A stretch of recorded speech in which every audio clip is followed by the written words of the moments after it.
దేవీ విగ్రహాలను పట్టుకెళ్ళి నిమజ్జనం చేస్తున్నారట. నమ శివాయ. ఎలా చేస్తున్నారో తెలియదు. అపచారం అమ్మ, చేయకూడదు అలాగా. అమ్మవారి విగ్రహాలను నిమజ్జనం చేయకూడదు. ఎవడో చెబుతున్నాడో ఎందుకు చేస్తున్నారో తెలియదు. పిచ్చి బాగా ముదిరిపోయింది. మొత్తం చెరువులన్నీ పాడైపోతున్నాయి. అమ్మవారి కోపం వస్తే పేటరేకిపోతుంది. ఆవిడ ఏమనుకుంటున్నారు, వినాయకుడిలాగా శాంతమూర్తి కాదు ఆవిడ. వేసేస్తుంది ఒక దెబ్బ. నన్ను ముంచడానికి నువ్వెవడారా, నేను మొత్తం ముంచేస్తానని.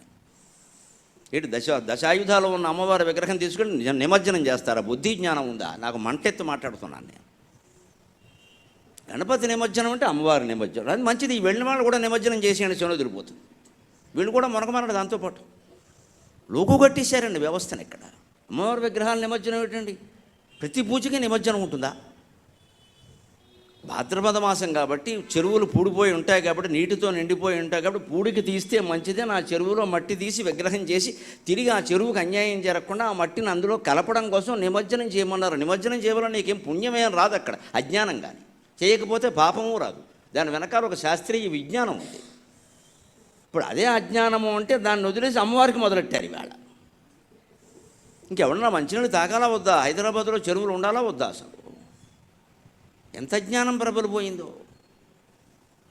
మనం చెయ్యకూడదు, చేస్తే ఖండించాలండి ఖచ్చితంగా. నాకేం మొహమాటం లేదు. ఇక్కడ మతం అంటే గుడి నమ్మకం కాదండి. ఇక్కడ అన్ని విగ్రహాలు పట్టుకొని నిమజ్జనం పెట్టండి. ఎక్కడి నుంచి వచ్చింది ఇది?